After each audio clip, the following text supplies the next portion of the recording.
السميع العليم من الشيطان الرجيم رب اشرح لي صدري ويسر لي أمري واحلل عقدة من لساني يفقهوا قولي. وقال تعالى في مقام آخر والذين كفروا بعضهم أولياء بعض إلا تفعلوه تكن فتنة في الأرض وفساد كبير. تمام قسم کی تعریفات، عبادات ایک اللہ وحدہ لا شریک کے لیے، ان گنت لا تعداد درود و سلام ہوں امام الانبیاء رحمت للعالمین صلی اللہ علیہ وسلم کی ذات گرامی پر.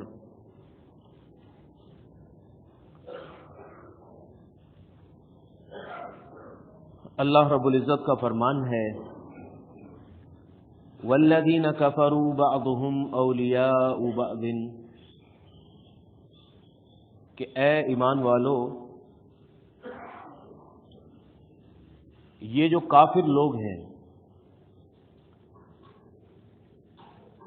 جو اللہ کو نہیں مانتے، اللہ کے نبی صلی اللہ علیہ وسلم کو نہیں مانتے، یہ سب کے سب کافر،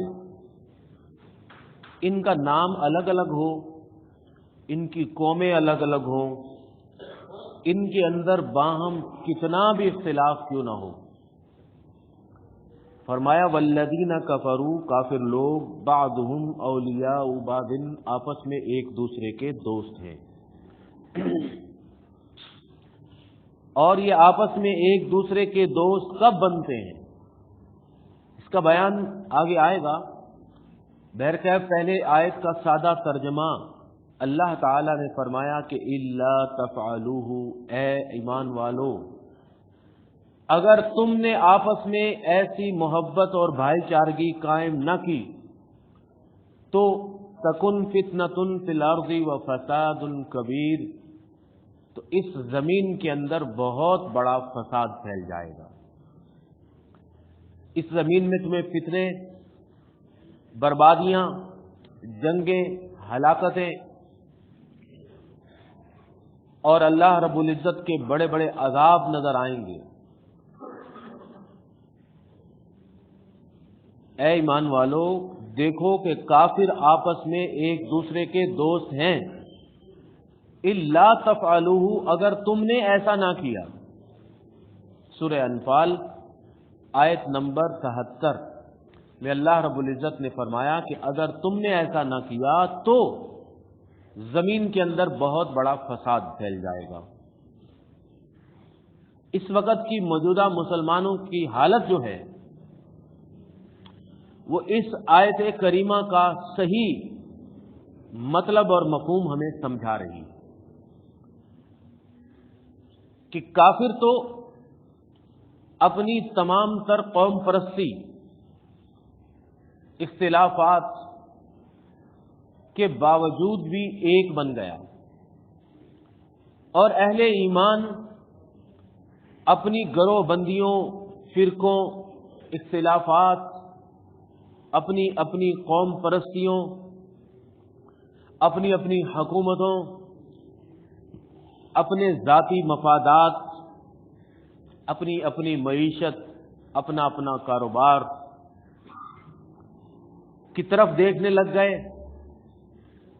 اور اس کا نتیجہ ہماری آنکھوں کے سامنے ہے کہ تکن فتنۃ فی الارض، دیکھو زمین کے اندر بڑے بڑے فتنے بھی پھیل گئے ہیں، وہ فساد عریض اور فساد کبیر، اور بہت بڑا فساد بھی پھیل گیا ہے. اس کے برعکس نبی کریم صلی اللہ علیہ وسلم نے جو امت کی تعلیم دی تھی، امت کی، قرآن کریم نے جب بھی ذکر کیا تو امت کا ذکر کیا. کنتم خیر امت، تم ایک امت ہو. امت کی تعلیم یہ تھی کہ المؤمنون کرجل واحد، رسول اللہ صلی اللہ علیہ وسلم نے بیان فرمایا تھا کہ تمام مومنین ایک شخص کی مانند ہیں، ایک جسم کی مانند ہیں، جیسا کہ ایک آدمی کا جسم ہوتا ہے۔ ان اشتکا عین ان اشتکا کل، یہ صحیح بخاری کی حدیث ہے کہ اگر ایک آدمی، ایک جسم رکھنے والے شخص کی آنکھ تکلیف میں مبتلا ہوتی ہے، صرف ایک آنکھ، اشتکا کلو، سارے کا سارا جسم تکلیف میں مبتلا ہو جاتا ہے۔ ان اشتکا رأس، فرمایا کہ اگر سر میں درد ہوتی ہے، صرف ایک جسم کے ایک حصے کے اندر، ایک عضو کے اندر تکلیف ہوتی ہے، اشتکا کلو، تو سارے کا سارا جسم اس درد اور تکلیف کو محسوس کرتا ہے۔ فرمایا کہ المؤمنون کرجل واحد، ایمان والوں کی مثال بھی ایسی ہی ہے، ایمان والوں کی مثال کہ مومن جو ہوتے ہیں وہ ایک دوسرے کے دکھ، درد اور تکلیف کو محسوس کرتے ہیں۔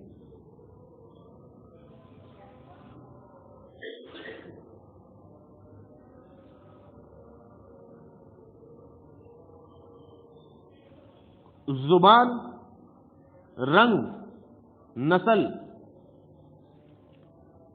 قوموں کا رشتہ نہیں بتایا نبی صلی اللہ علیہ وسلم نے، یہاں ایمان کا رشتہ بتایا ہے، اسلام کا رشتہ بتایا کہ افغانی ہے، برما کے برمی مسلمان ہیں،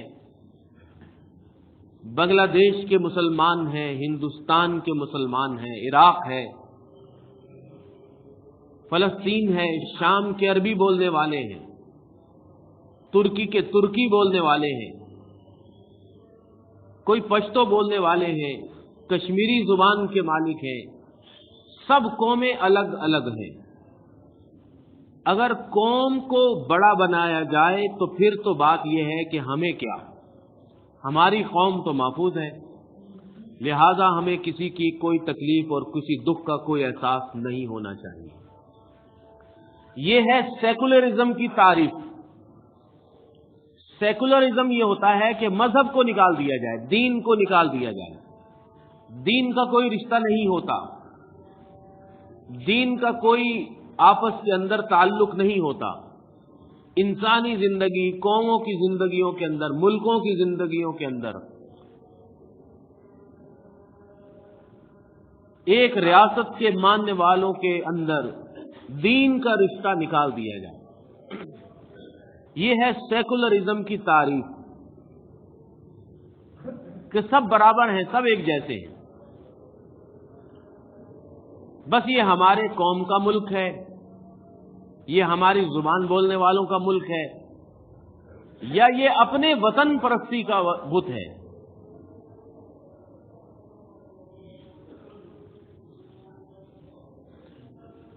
بہت عرصے پہلے جب قوم پرستی کے بت کی وجہ سے مسلمانوں کے ٹکڑے ٹکڑے ہو گئے تھے، چھوٹے چھوٹے ملک بن گئے تھے،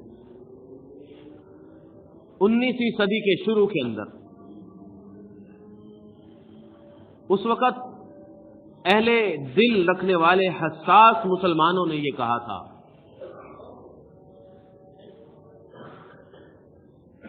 کہ وطن پرستی سب سے بڑا بت ہے اس دور کا، کہ بھائی ہمارا وطن تو محفوظ ہے نا، اگر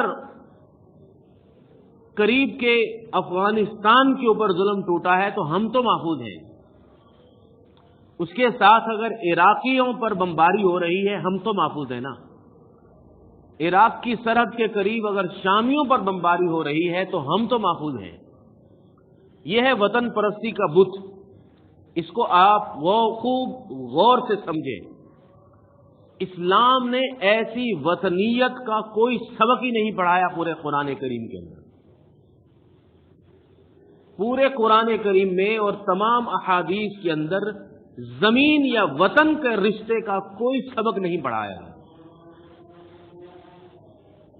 بلکہ رسول اللہ صلی اللہ علیہ وسلم نے تو عربیوں کے اندر جو قوم پرستی پائی جاتی تھی کہ ہم افضل ہیں، اس بت کو بھی دفنا دیا، اس بت کو بھی توڑ دیا۔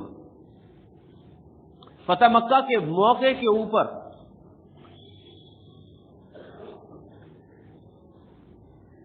بیت اللہ کے احاطے میں جہاں آج کعبہ ہے 360 سنا ہے نا بت رکھے ہوئے، 360 بت، سال میں 360 دن ہوتے، اتنے ہی دن اتنے ہی بت، ہر دن کا الگ خدا، ہر چیز کا الگ خدا، ہر قوم کا الگ خدا۔ سارے بتوں کو توڑا اپنی لاٹھی سے۔ بلال رضی اللہ تعالی عنہ جو حبشہ کے کالے کلوٹے تھے، سیاہ فام تھے، انہی قریش مکہ کے غلام رہا کرتے تھے، اسے کہا کہ بیت اللہ کی چھت پہ چڑھ جاؤ۔ علماء بیان کرتے ہیں کہ اس حکم کے اندر بڑی حکمتیں تھیں۔ اللہ اکبر کا نعرہ ہی بلند کرنا تھا نا، اذان ہی دینی تھی، تو عمر فاروق رضی اللہ تعالی عنہ کو بھی آپ حکم دے سکتے تھے۔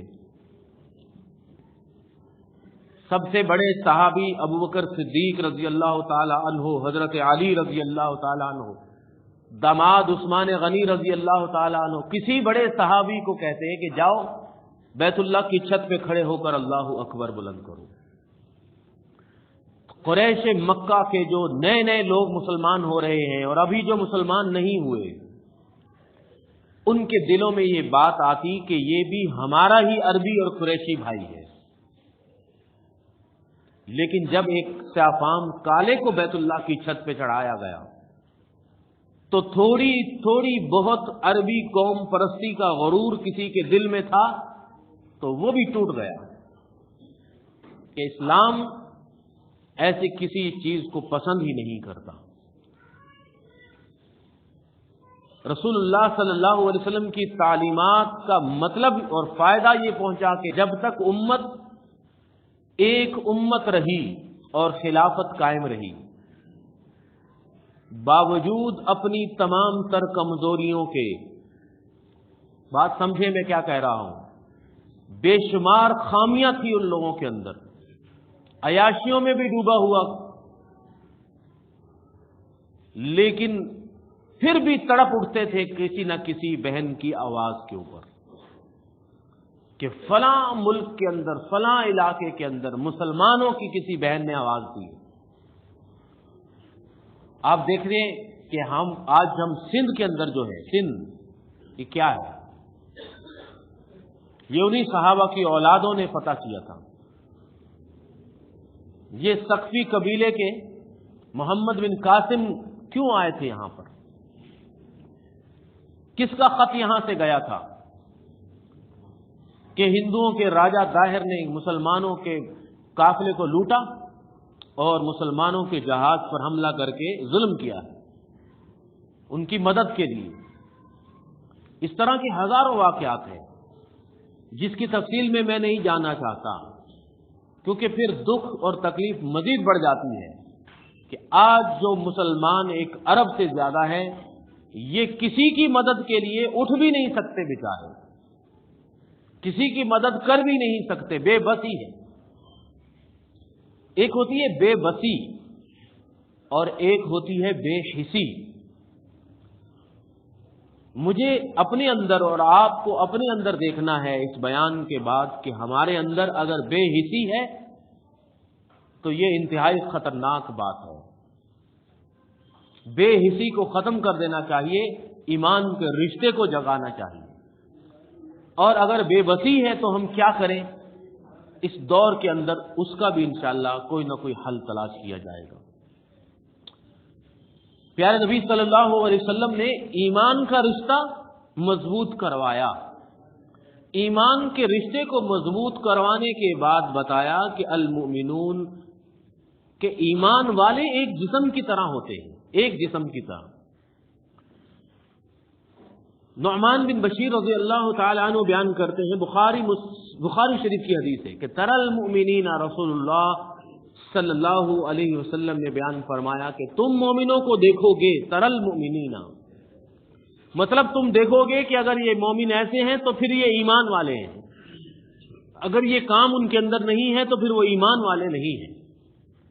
تم دیکھو گے مومنین کو کہ توادہم، باہم ایک دوسرے کی محبت کے اندر، وتراحمہم، باہم ایک دوسرے کے ساتھ ہمدردی اور بھائی چارگی میں، وتعاطفہم، اور باہم ایک دوسرے کے بارے میں جذبات ان کے ایسے ہوں گے، مثل الجسد، ایک جسم کی طرح ہوں گے، ایک جسم کی طرح۔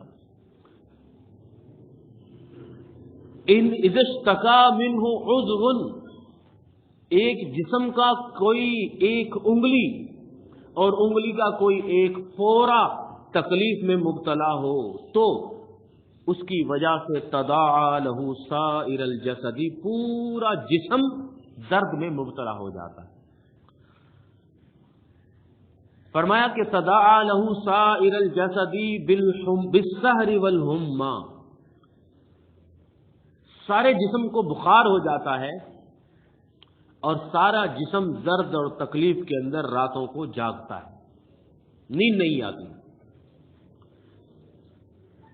اگر تم دیکھو گے ایمان والوں کی یہ حالت تو پھر وہ واقعی ہی ایمان والے ہیں کہ ان کی اس امت مسلمہ کے دنیا میں کسی بھی کونے کے مسلمانوں پر اگر ظلم ہو رہا ہے ان کو تکلیف شروع ہو جائے گی، کیونکہ وہ بے حس نہیں ہیں، ان کو اتنا ہی درد محسوس ہونے لگ جائے گا جیسا کہ ان کے اگر اپنے بچوں کے ساتھ ظلم ہوتا تو درد ہوتا۔ رسول اللہ صلی اللہ علیہ وسلم نے فرمایا کہ لا یؤمن احدکم، تم اس وقت تک ایمان والے نہیں بن سکتے حتی یحب لاخیہ ما یحب لنفسہ، ما یحب لنفسہ، کہ تم اپنے بھائی مسلمان کے لیے بھی اسی چیز کو پسند کرو جو اپنے لیے پسند کرتے ہو۔ اگر اپنے لیے تم آزادی، امن اور سکون، سردی کی راتوں کے اندر کمبلوں کے اندر گزارا کرنا پسند کرتے ہو تو تم اپنے مسلمان بھائیوں کے بارے میں بھی سوچو اور ان کے بارے میں اسی چیز کو پسند کرو۔ یہ ایمان والوں کی باہم اہل ایمان کی محبت اور اخوت اور بھائی چارگی کو بڑھانے کے لیے نبی صلی اللہ علیہ وسلم نے مسلمانوں کی محبت کی فضیلت، مسلمانوں کی باہم ایک دوسرے سے جو محبت ہے، اس کے بارے میں بے شمار بیانات فرمائے ہیں، بے شمار، کہ مسلمان اللہ سے محبت کریں، مسلمان رسول سے محبت کریں، مسلمان آپس میں ایک دوسرے سے محبت کریں، اہل ایمان آپس کی محبت کے اندر سرشار ہوں۔ اس اخوت اور اس محبت اور اس بھائی چارگی کے جذبے کو بہت ابھارا گیا ہے۔ فرمایا کہ المتحابون بجلالی، این المتحابون بجلالی، اللہ قیامت کے دن سوال کرے گا کہ میرے لیے آپس میں کون محبت کرتا تھا، وگرنہ ہمارا کوئی رشتہ نہیں ہے زبان کا، رنگ کا، شام کے مسلمانوں کے ساتھ کوئی رشتہ نہیں ہے، ہر چیز الگ ہے ان کی ہمارے ساتھ، لیکن ہمارا رشتہ اللہ سے ہے، ان کا رشتہ بھی اللہ سے ہے۔ اس رشتے کی بنیاد پر، ایمان کے رشتے کی بنیاد پر کون محبت کرتا ہے؟ فرمائے گا قیامت کے دن اللہ تعالیٰ الیوم اذلہم فی ذلی یوم لا ذل الا ذلی، آ جائیں، آج میں انہیں اپنے سائے کے نیچے جگہ دوں گا کہ آج عرش حشر کے میدان میں کسی چیز کا کوئی سایہ نہیں ہے، کوئی سایہ نہیں، صرف ایک ذات باری تعالیٰ کا سایہ ہوگا، اور وہاں اس مقام پر جگہ صرف ان کو ملے گی اہل ایمان مومنوں کو جو آپس میں ایک دوسرے کے ساتھ اللہ کے لیے محبت کیا کرتے تھے۔ اے اللہ ہمیں ایسے ایمان والوں کے اندر شامل فرما دے۔ رسول اللہ صلی اللہ علیہ وسلم نے فرمایا وجبت محبتی، یہ ایک اور رشتہ اللہ کے رسول سے محبت۔ آپ نے فرمایا کہ میری محبت ان مومنوں کے لیے ہے، اب میری محبت یعنی نبی صلی اللہ علیہ وسلم ان ایمان والوں سے محبت کریں گے۔ ابھی نبی صلی اللہ علیہ وسلم کی محبت کا پچھلا مہینہ گزرا ہے، بڑا شور، بڑا غل اور بڑے جذبے دیکھے تھے ہم نے کہ نبی سے محبت کرنے والے مسلمانوں کے، اور نبی کی امت کہ دکھ اور درد اور تکلیف کے اندر سونے والے مسلمانوں کے بھی جذبے دیکھیں کہ نبی سے محبت کا نعرہ اور امت محمدیہ صلی اللہ علیہ وسلم کے بچے کٹ رہے ہوں تو بے فکری۔ فرمایا میری محبت، نبی کی محبت ان مسلمانوں کو ملے گی للمتحابین فیہ، جو میرے رشتے کی بنیاد پر آپس میں محبت کرتے ہوں گے، کہ وہ نبی کا کلمہ پڑھنے والے مسلمان تو ہم بھی نبی کا کلمہ پڑھنے والے مسلمان، وہ اللہ کی توحید کو مانتے ہیں تو ہم بھی اسی کی توحید کو مانتے ہیں۔ یہ ہمارا رشتہ ہے، ہمارا رشتہ کوئی سیکولرزم والا نہیں، ہمارا رشتہ کوئی زبان کا نہیں، ہمیں کوئی ذاتی مفادات پوشیدہ نہیں، ہمیں ان سے کوئی لینا دینا نہیں، بس اللہ کے رسول سے محبت کی بنا پر ہماری آپس میں محبت ہے۔ فرمایا والمتجالسین فیہ، جو بیٹھتے ہیں باہم مل کر، ایک دوسرے کے ساتھ مل کر بیٹھتے ہیں، مجلس برپا کرتے ہیں، کیوں؟ میرے لیے۔ المتظاہرین فیہ، اللہ کے لیے، اللہ کے رشتے کی بنیاد پر ایک دوسرے سے ملاقات کے لیے جاتے ہیں کہ مسلمان بھائی بیمار ہے، مسجد کا ساتھی تھا، نظر نہیں آ رہا، پوچھتے ہیں اس کے بارے میں، کہاں گیا بھائی، وہ کہاں ہے؟ کسی ہسپتال میں ہے تو چلو مل کر تو آئیں۔ ایک دوسرے سے ملاقات کیوں جاتے ہیں پوچھنے؟ کسی بیمار کے، کچھ لینا نہیں وہاں سے، بس اللہ کے لیے محبت کرتے ہوئے اس بیمار کے حال پوچھتے ہیں۔ فرمایا والمتبادلین فیہ، میرے لیے خرچ کرنے والے مسلمان، ان سب کو اللہ کی محبت ملے گی۔ لہم منابر من نور، قیامت کے دن اللہ رب العزت نور کے بڑے بڑے ممبر بنائے گا۔ یغبطہم النبیون والشہداء، ان ممبروں کے اوپر وہ ایمان والے بیٹھیں گے کہ جو باہم اللہ کے لیے ایک دوسرے سے محبت کیا کرتے تھے۔ ابو ذر رضی اللہ تعالی عنہ سے نبی صلی اللہ علیہ وسلم نے پوچھا، سوال کیا، اور مقصد یہ تھا کہ تھوڑا سا ہوشیار ہو جائیں۔ پوچھا ای ارل ایمان اوثق، مجھے بتاؤ کہ ایمان کا مضبوط رشتہ کون سا ہے؟ ابو ذر رضی اللہ تعالی عنہ نے بیان فرمایا کہ اللہ و رسولہ اعلم، اے نبی صلی اللہ علیہ وسلم مجھے نہیں پتا۔ آپ نے فرمایا کہ ایمان کا مضبوط رشتہ یہ ہے الموالات فی اللہ، کہ اللہ کے لیے باہم ایک دوسرے سے محبت رکھنا ہے۔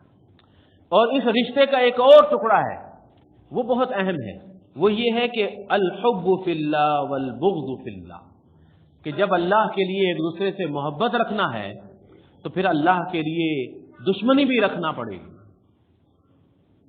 یہ کیا بات ہو گئی؟ دشمنی اللہ کے لیے ہم کیسے رکھیں؟ نفرت اور بغض رکھنا ہے، یہ ایمان کی نشانی ہے۔ بولے بھائی میں کہیں ٹی وی پہ نہیں آ رہا، سوچیں اور سر کو ہلا کے تھوڑا سا اپنی زندگی کا ثبوت دیں کہ اللہ کے لیے محبت کا رشتہ نہیں، اللہ کے لیے بغض اور نفرت اور دشمنی بھی رکھنی پڑے گی اللہ کے لیے۔ یہ کیا مطلب ہے؟ اسلام نفرت، بغض اور دشمنی سکھاتا ہے؟ ہاں، اللہ کے دشمنوں سے دشمنی رکھنا ایمان کی علامت، نبی کے دشمنوں سے دشمنی رکھنا ایمان کی علامت، مسلمانوں کے پر ظلم کرنے والوں سے نفرت رکھنا یہ ایمان کی علامت ہے، اللہ کے ساتھ شرک کرنے والے، کفر کرنے والوں سے نفرت رکھنا ایمان کی علامت۔ بھائی سمجھ میں آ رہی ہے نا یہ بات؟ آدھا حصہ ہم بیان کرتے ہیں ہمیشہ، آدھا حصہ سنتے ہیں کہ جی میٹھے میٹھے پیارے پیارے مسلمانوں سے بس محبت کریں، تو کڑوے کڑوے کفر اور شرک رکھنے والے، مسلمانوں کے ساتھ ظلم کرنے والے، مسلمانوں کا اجتماعی قتل عام کرنے والے لوگوں، ہزاروں ہزاروں لوگوں کی قبریں دریافت ہو رہی ہیں شام کے اندر، ہزاروں لوگوں کو، بچوں کو اجتماعی گڑھے کھود کے دفنا دیا جاتا ہے۔ آپ کھولیں کبھی یوٹیوب کو،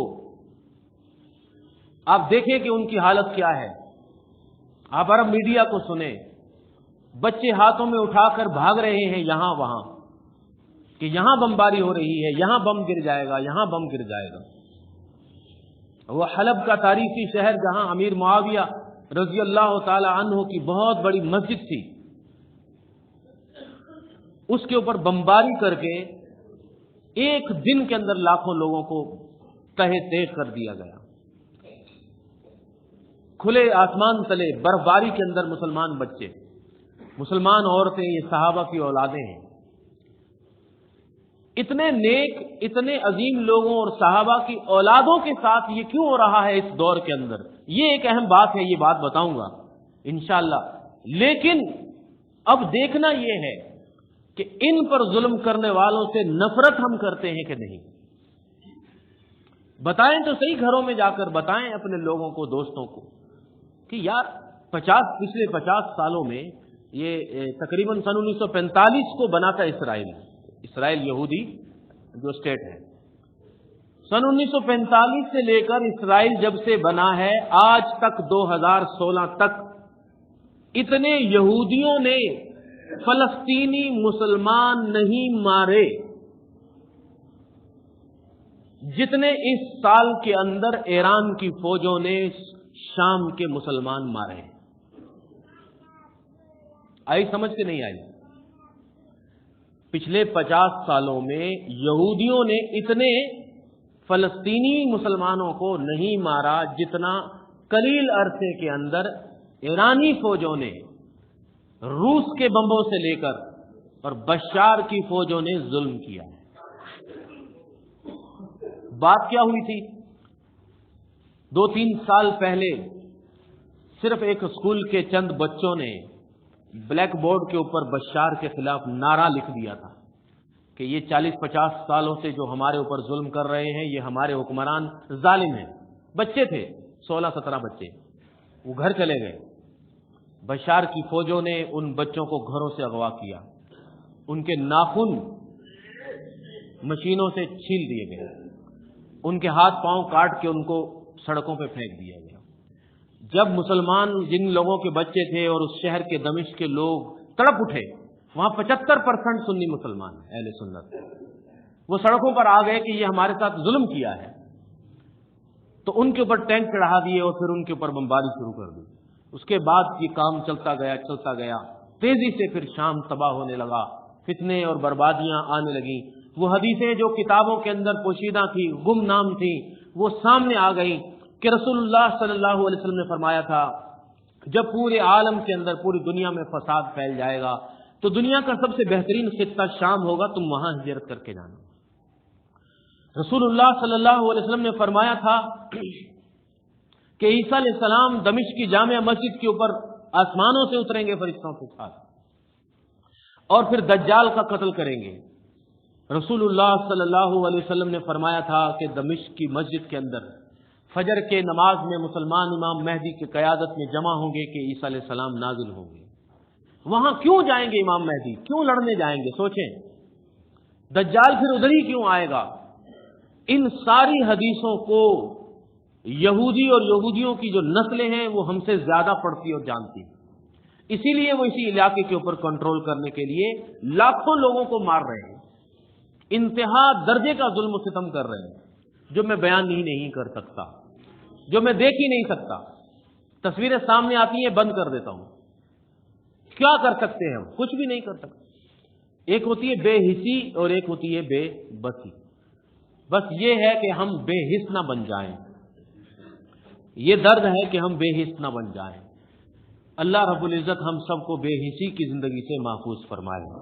رسول اللہ صلی اللہ علیہ وسلم نے فرمایا تھا کہ المؤمن کالمؤمن کالبنیان، المؤمن للمؤمن کالبنیان، ایک مومن دوسرے مومن کے لیے ایسے ہے جیسا کہ عمارت ہوتی ہے۔ ایک عمارت یشد بعضہ بعضا، کہ عمارت کی ایک ایک اینٹ دوسری اینٹ کو مضبوط کرتی ہے، پھر جا کر عمارت بنتی۔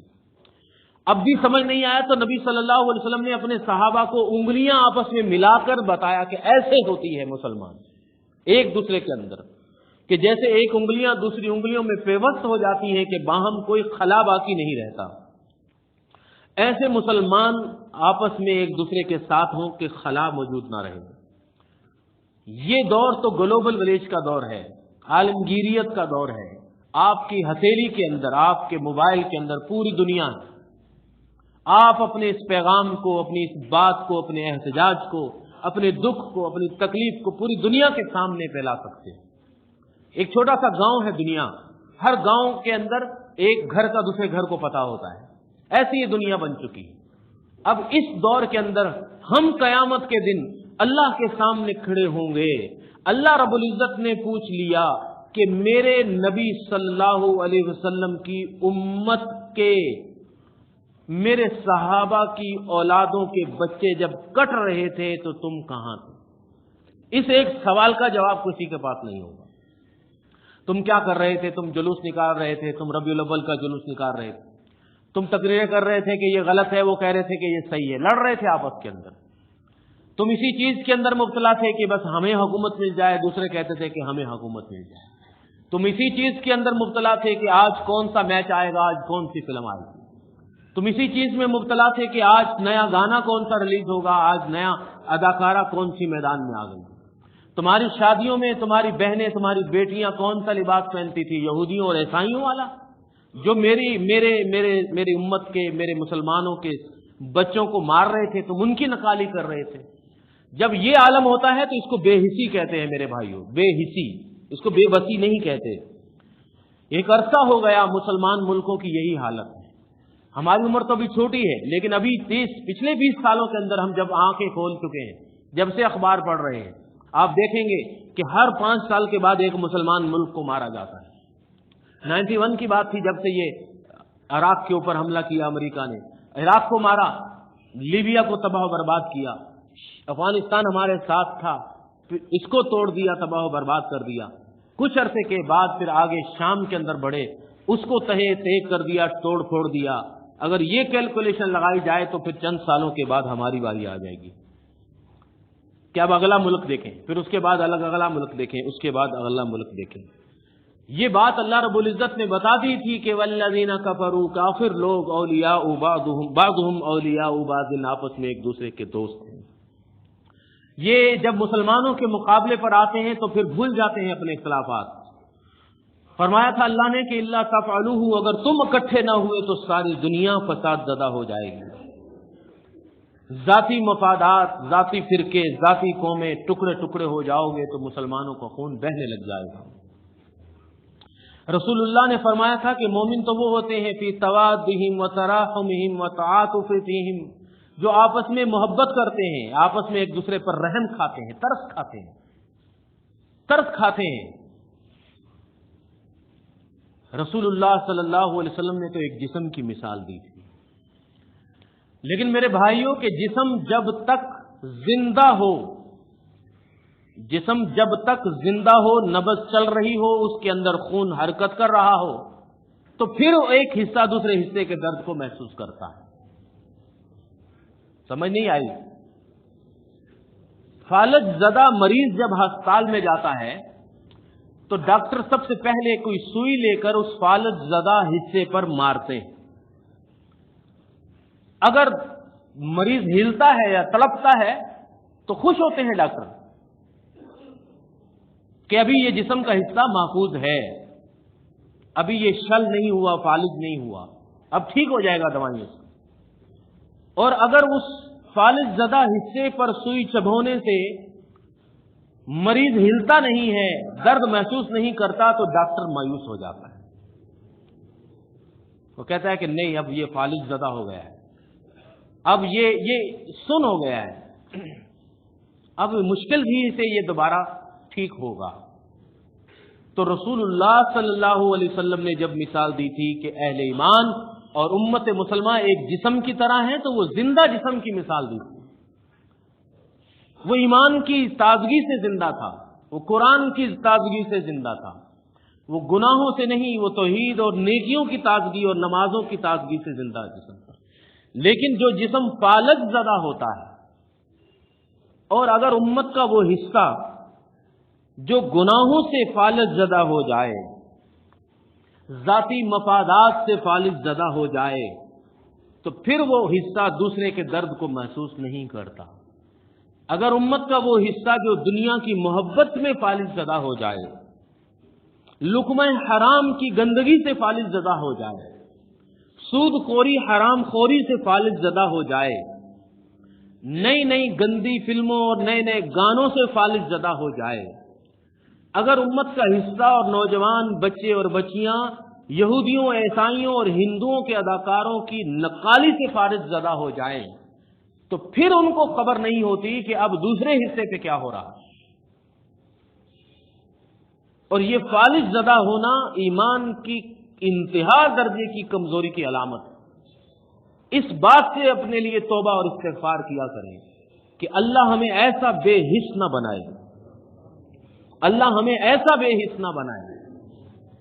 ہم بندوق ہاتھ میں لے کر باہر نکل کے مار نہیں سکتے تو لیکن بے حس نہیں ہے، بے بس ہیں۔ بے حس وہ ہوتا ہے کہ پتہ ہی نہیں، بس وہ اپنی مشغولیوں میں گم سم ہے، اپنے مفادات میں گم ہے، اپنے کاروبار میں گم ہے، اپنی عیاشیوں میں ڈوبا ہوا ہے۔ بس وہ نئے سال کی آمد میں فائرنگ کر لیتا ہے، شرابیں پی لیتا ہے، عیاشیاں کر لیتا ہے، جیسا کہ ہمارا دولت مند طبقہ ہے، بس اپنی عیاشیوں میں گم سم ہے۔ وہ ہوتا ہے بے حس، فالج زدہ۔ لیکن بے بس حصہ وہ ہوتا ہے کہ جو کچھ کر نہیں سکتا لیکن زندہ تو ہوتا ہے، آنکھیں تو کھلی ہوتی ہیں، اور بے بس جو ہوتا ہے وہ مظلوم کہلاتا ہے۔ رسول اللہ نے فرمایا کہ اتقوا دعوت المظلوم، مظلوم کی دعا اللہ تک پہنچتی ہے۔ تو اگر آپ مظلوم اور بے بس طبقے والے ہیں، میں اور آپ، تو ہمیں دو تین راستے اختیار کرنے پڑیں گے۔ ایک راستہ مختصراً آخر میں کہ ہم خلوتوں کے اندر دعائیں کریں، کہ ہم بے حس نہیں ہیں، فالج زدہ نہیں ہیں، بے بس ہیں، تو بے بس دعا تو کر سکتا ہے۔ راتوں میں خلوتوں میں 2 رکعت نفل پڑھ کے دعا کرا کریں، ان مسلمانوں کے لیے اللہ کی مدد کو مانگیں، جھنجھوڑیں، اللہ رب العزت کے دربار میں جائیں، روئیں، اللہ سے مدد مانگیں۔ دوسری بات کہ اللہ سے صالح قیادت، مسلمانوں کے حکمرانوں کی ہدایت کی مدد مانگیں اللہ رب العزت۔ وہ اعمال، وہ عمل، وہ کام اختیار کرنے کی کوشش کریں کہ تب اللہ کی مدد نازل ہونے لگ جاتی ہے۔ وہ عمل ہے توبہ اور استغفار کرنا، گناہوں سے اللہ رب العزت سے اپنی معافی مانگتے رہا کریں، موسیقی، زناکاری، بدکاری، بے حیائی، فحاشی سے اپنے آپ کو دور کرنے کی کوشش کریں، یہودیوں، ہندوؤں کی محبت سے اپنے آپ کو دور کریں، نفرت کریں، نوجوان نسلوں کے اندر ان کی نفرت ڈالیں کہ نہیں، ہم نے بال ان جیسے نہیں بنانے، ہم نے شکلیں ان جیسی نہیں بنانی، ہم نے کپڑے ان جیسے نہیں پہننے، ہم ان کی کوئی نقالی نہیں کرتے، ہم ان کے کوئی پیروکار نہیں ہیں، ہم نبی صلی اللہ علیہ وسلم کی امت کے لوگ ہیں اور نبی کی امت سے محبت کرنے والے ہیں۔ وہ آج ہمارے بچوں کو مار رہے ہیں، ظلم کر رہے ہیں، ہم ان سے محبت کریں، یہ کیسے ہو سکتا ہے؟ سود خوری، حرام خوری، بے ایمانی، دھوکہ دہی کی زندگی ہے، تو توبہ اور استغفار کریں۔ اب ایک بات جو بیچ میں رہ گئی تھی کہ کیا وجہ ہے کہ اللہ رب العزت نے آزمانے کے لیے ان کو کیوں منتخب کیا، ان پر کیوں ظلم ہو رہا؟ تو رسول اللہ صلی اللہ علیہ وسلم کا بیان ہے، صحیح بخاری کی حدیث ہے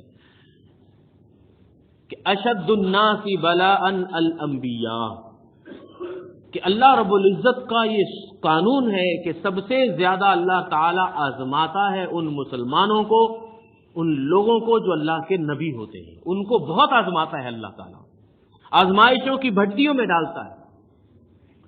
ثم الصالحون، پھر ان کے بعد جو نیک لوگ ہوتے ہیں ان کو آزماتا ہے، وہ اپنی آزمائشوں میں کامیاب ہو گئے، جو شہید ہو گئے وہ جنتوں کو پہنچ گئے، اللہ ان کی شہادتوں کو قبول فرمائے، وہ کامیاب ہو گئے۔